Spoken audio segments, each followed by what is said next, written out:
ഇനിയൊരു ചോദ്യമില്ല ഒരു ചോദ്യമില്ല അവസാനിച്ചു പത്രപ്രവർത്തകനായ ചിത്രകലൻ അയാൾക്ക് ചെവിടും കേൾക്കുന്നില്ല എന്ന് തോന്നുന്നു. എല്ലാം ഒരു ശരിയായ അർപ്പാണല്ലേ. ഞാൻ സംസാരിച്ച് അവസാനിപ്പിച്ചല്ലേ. നിങ്ങൾക്ക് എന്താ തർക്കിക്കാണോ വേണ്ടത്? മാതനക്കാവോടും അമ്മാതിരിക്ക് വേണ്ടി വേണ്ട കേട്ടോ. നിങ്ങൾ ആളെ വിളിച്ചാൽ മതി. എന്തും കാണിക്കാനുള്ള ഒരു വേദിയാണ് യോഗം എന്ന് കരുതരുത്. ഞാൻ നല്ലത് എന്തൊക്കെ ഓർന്നു വന്ന എനിക്ക് അതിനകത്ത് വിഷമം തോന്നേണ്ട കാര്യമില്ലല്ലോ. അപ്പൊ ഇനി ഞാൻ സംസാരിക്കുന്നതായിരിക്കും നല്ലത്. അല്ലെങ്കിൽ എനിക്ക് ഒന്നും സംസാരിക്കാതെ ഇറങ്ങി പോകേണ്ടതായിരിക്കും. മാതനക്കാവോടും മുൻകോപിയാ. മോഡിഫിക്കേഷനെ കുറിച്ച് വണ്ടി കാര്യങ്ങളൊക്കെ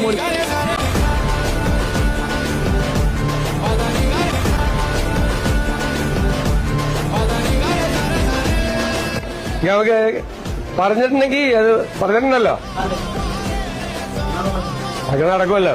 പറഞ്ഞതൊക്കെ നടത്താനല്ലേ നമ്മൾ വന്നിരിക്കുന്നത് അല്ലേ? ഞങ്ങളെല്ലാവരും വന്നിരിക്കുന്നത് ജനാഭിലാഷങ്ങളെ യാഥാർത്ഥ്യമാക്കാനാണ്, ചെറുപ്പക്കാരുടെ ആഗ്രഹങ്ങളെ. പ്രതിപക്ഷ പറയാണ് മുഖ്യമന്ത്രി വീട്ടിൽ തന്നെ ഇരിക്കേണ്ടി വരും, വീട്ടിൽ നിന്ന് പുറത്തിറക്കാൻ പറ്റില്ല. പഴയ വിജയനാണെങ്കിൽ പണ്ടേ ഞാനതിന് മറുപടി പറഞ്ഞിട്ടുണ്ട്.